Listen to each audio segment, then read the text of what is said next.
pennies in your pocket, you've got nothing in the bank, the creditors are calling, you're behind on your promises. He says, here's how that occurs. You've attracted, up until now, you've attracted the things to you because of the person you've become. The amount of people in here that have a job they hate and they buy things they don't care about to impress people they don't give a fuck about scares the shit out of me.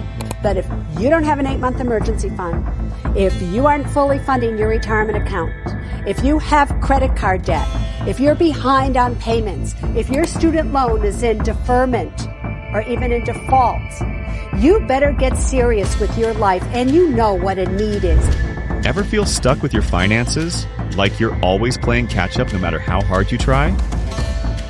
You're not alone, and it's not always your fault.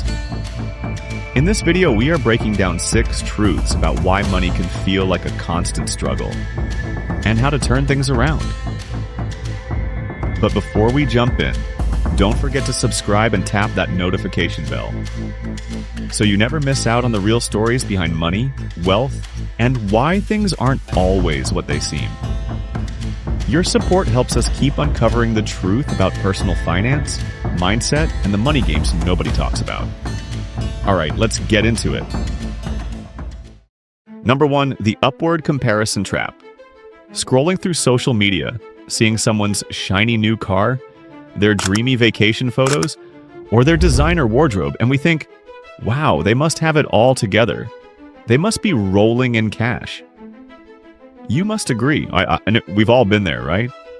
We've all had that moment when it feels like everyone else has more money, more success, and more happiness than we do. And it stings. But appearances can be deceiving. That glamorous lifestyle might be funded by credit card debt. For example, say you and your friend both budget $500 a month for a car. You choose a solid mid-range car with a 5-year loan and eventually own it, still worth $20,000. Your friend? They lease a luxury car. After 3 years and $18,000, they own nothing. That looks over ownership mindset shows up everywhere. Many people pay only the minimum on their credit cards, keeping up appearances while digging deeper into debt. Real financial security isn't about looking rich. It's about building assets. Instead of comparing lifestyles, look at the values behind financial choices. The most impactful comparisons are with people investing in themselves through education, skills, or long-term investments. These choices don't always look flashy, but they create real wealth and freedom. Number 2, you don't know what you stand for.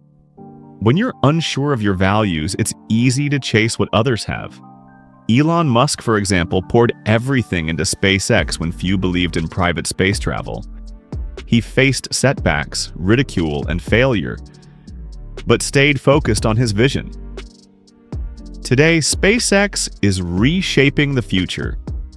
If Musk had followed the crowd, he might have taken a safer route. Instead, he trusted his purpose. As he put it, I think it's possible for ordinary people to choose to be extraordinary. The same applies to your finances. If your spending doesn't reflect what truly matters to you, you'll always feel behind. Maybe gadgets or fashion bring you joy. Or maybe, like me, it's travel or learning. I don't have the latest phone, but my spending aligns with what I value. You don't have to spend like everyone else to be fulfilled. When you align your finances with your priorities, you build a life that reflects who you are, not who you're trying to impress. Number 3, you aren't learning. Instead of asking, why does that person make more money than me? Ask, how are they doing it? That shift from envy to curiosity sparks growth. Take Jeff Bezos. When he started Amazon, many doubted it would succeed, but he kept learning, analyzing what worked, and adapting. He wasn't just building a store, he was transforming the way we shop. By focusing on long-term learning, Bezos turned a small idea into a global empire. You can choose a life of ease and comfort, or you can choose a life of service and adventure. Which one of those, when you're 90 years old, are you going to be more proud of? The same applies to investing. Some say, where do you get an 8% return? Banks don't offer that.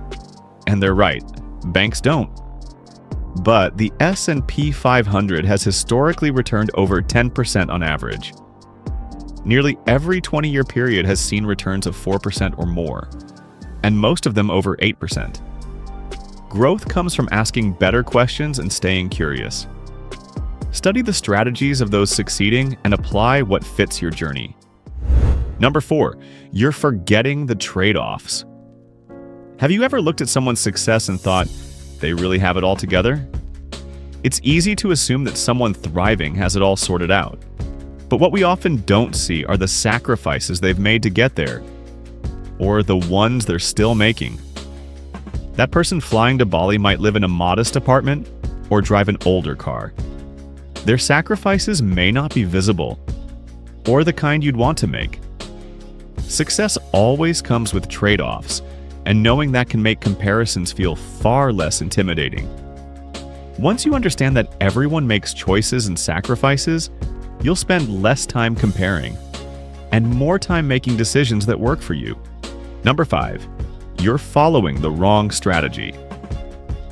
It's easy to fall into the trap of competition when everyone around you seems more successful or wealthier, but collaboration can take you much further than competition ever will. Consider the business dynamic between Tesla and Rivian, 2 electric vehicle manufacturers. Instead of seeing Tesla as a competitor, Rivian chose a more collaborative approach. They've worked together on shared electric vehicle charging infrastructure, benefiting both companies and the broader EV market. This type of collaboration benefits the entire industry. Rivian and Tesla realized that by working together, they could help accelerate the shift to sustainable energy. When you collaborate rather than compete, you open up new doors and opportunities, which can help you grow in unexpected ways. Number 6, you haven't focused on you for a while. When was the last time you truly evaluated your spending? Have you asked yourself if what you're spending on actually makes you happy? It's easy to get caught up in budgeting and controlling expenses, especially if you're committed to improving your finances. But in that process, you might have neglected to spend on what genuinely brings you joy. Part of financial stability is about enjoying the fruits of your labor. When you allocate money for what truly makes you happy, you'll appreciate your financial decisions more. And when you focus on your own path, you'll have less time to envy or compare yourself to others. So take a moment for yourself. Treat yourself to something that brings you joy, whether it's a nice meal, a hobby, or a small indulgence. This weekend, do something just for you. It'll enrich your life and help you focus on your entire financial mindset. Thank you for watching. If you found this helpful, please share it with someone who might be feeling financially behind and just needs a reminder that their journey is unique. Don't forget to like and subscribe for more videos like this, and tell us in the comment section, what's that one small change you're going to make this week to bring more joy into your financial journey? I'd love to hear your thoughts in the comments. See you in the next video.